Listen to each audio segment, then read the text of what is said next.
sila video ko.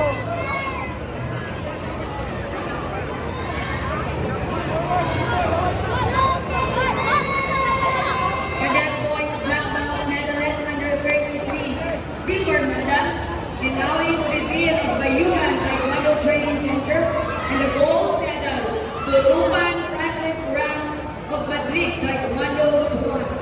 Claim your medals now.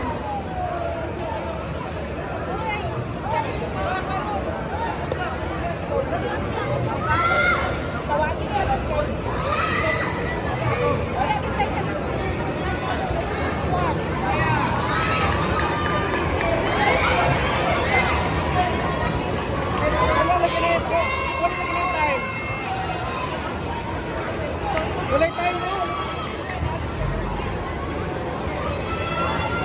Ay,